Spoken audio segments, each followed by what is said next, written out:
again, the first time I read this, I'm going to read it to you, and I just want you to listen. Okay? Make sure you're really listening to the words that the author uses. Think about how the poem makes you feel.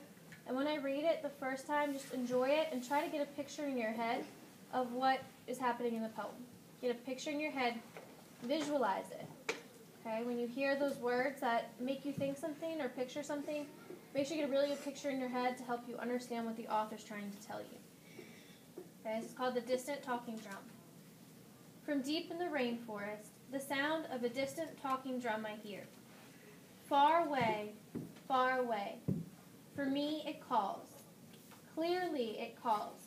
For me to dance, for men to dance, for women to dance, for children to dance. And the sound of the distant drum echoes through the rainforest. The distant talking drum is calling across the mighty rainforest. For me to come, for me to dance. Now the sound of sweet songs I hear, beautifully they flow. And the distant talking drum is still calling. Far away, clearly it calls, for me to come, for me to dance. So across the wild rainforest, the wide, wild, and wonderful rainforest, I go. Okay, what kind of pictures did you guys get in your head? Ben? Repeated words and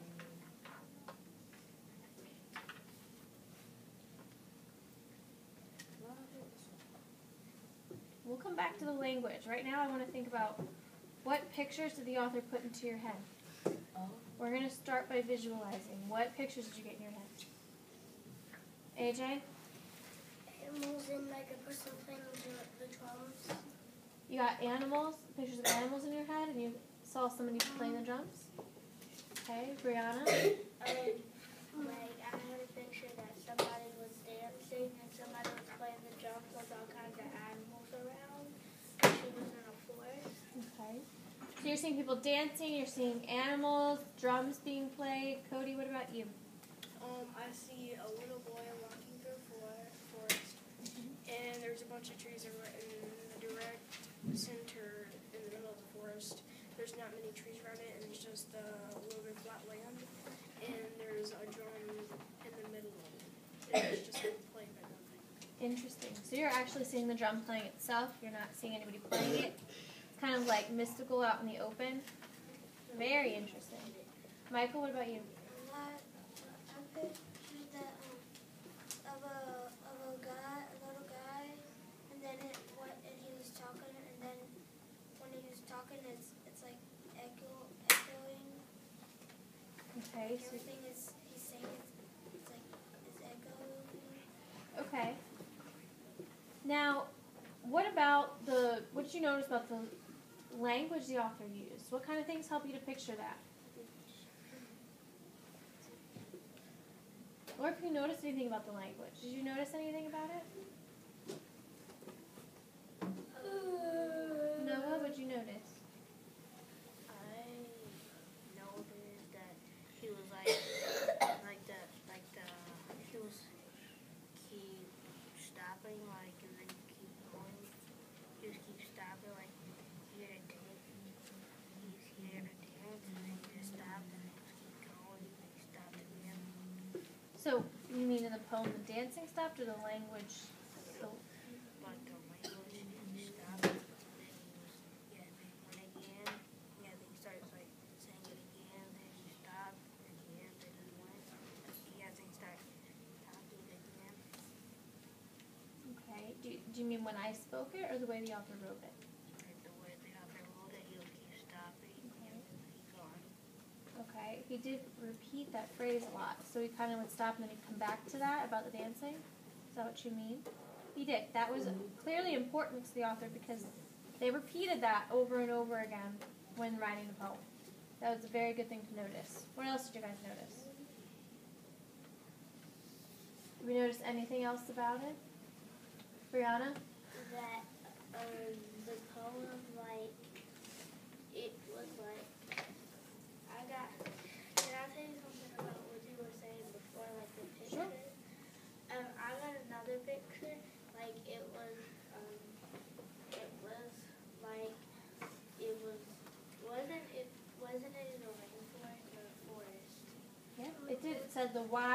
wild and wonderful rainforest. And it was a lot of animals and some drums and stuff like that. And trees and rain, stuff like that. So just like we talked about earlier today with the picture and the describing the characters and the setting, you were able to use those words to help you visualize and picture what was going on in that poem? Yeah. Good. Josiah? This is just like hers, except different.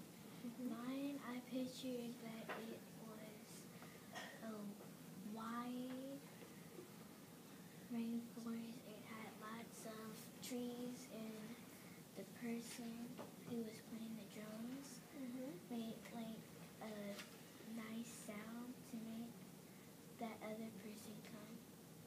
Okay, so you think that person was making that drum sound to encourage the other person, the speaker, to come? Okay, interesting. We're going to go back, and I want us to try again. First, we're going to look a little bit, we're going to talk a little bit about the stanzas we see and the verses and things that we talked about earlier with parts of the poem. And this one's set up a little bit differently. And I think it's something, the first time we kind of read it together, we didn't really notice that. So I want to point that out to you, and we're going to try reading it together again. And then we're going to look at how the language the author uses to help us get those visualizations, because you guys had some really good visualizations. Okay, so going back and be ready to look at this again and look at how it's set up and read it all together. Okay, going back and be ready to do that.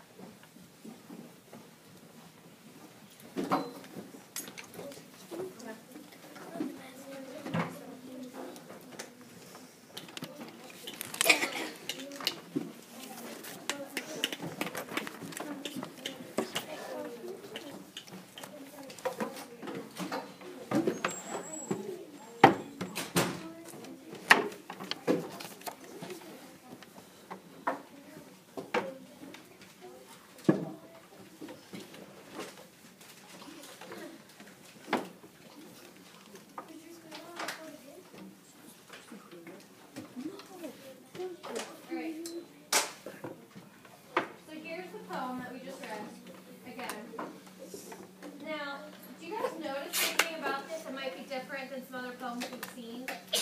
What do you notice about the way the author set this poem up?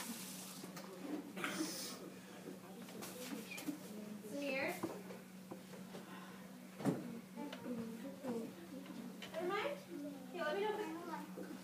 Take your time. Like every 7 or 6 sentences is speaking like 1 line. I mean, there's different sections. What are these called?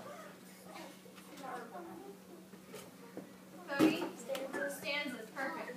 That was something we talked about. I'm going to draw a line under the first stanza. These are stanzas. So if it asks, like, what was happening in the second stanza, that's the second section. Good. That's a good thing to point out, Samir. Thank you. What else do we see in here? And not all poems do this. Ben, sit up and then answer. Sit up. Well, it uses stanzas. A lot of poems you'll see have the stanzas like that. There's something else very basic you probably don't think about, but not a lot of poems do it. Oh! Cody? This one is prose. Okay, why is it prose? It doesn't have writing. Good, that's a good thing to point out. Does it have repeated phrases? Yes. There's a lot of repeating, but it does not have rhyme. We also know that it's kind of like prose because you guys notice that there's punctuation in there? Look, there's commas and there's periods, right? So we're going to read it together, and when we do it this time, really pay attention to those commas and those periods.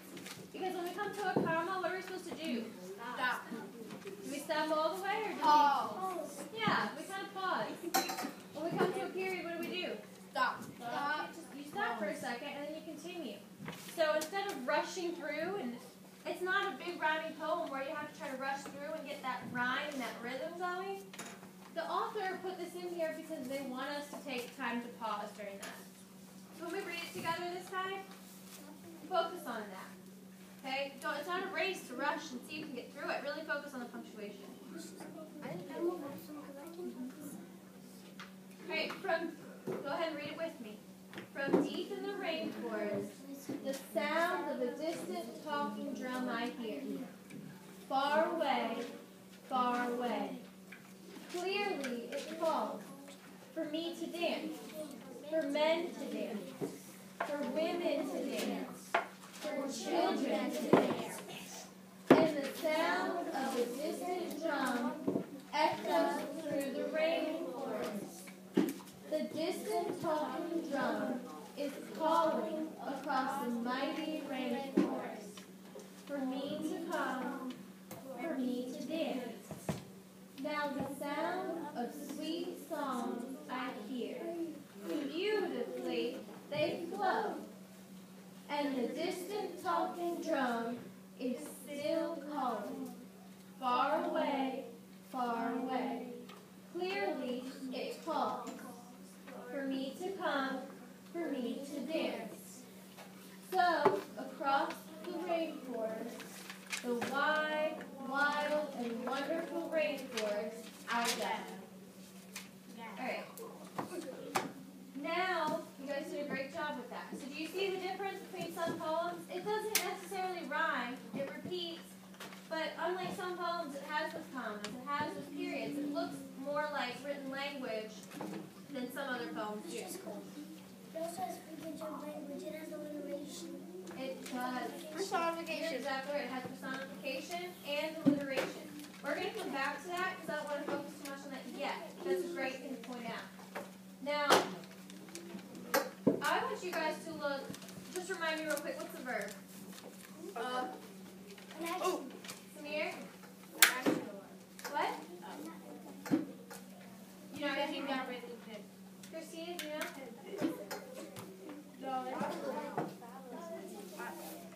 Yeah, a verb. Noah? Action. So I want you guys to look at those action words, find as many as you can, and see how that helps you to visualize what the author was telling you. Take a minute to look at that. I use the bathroom. Yes.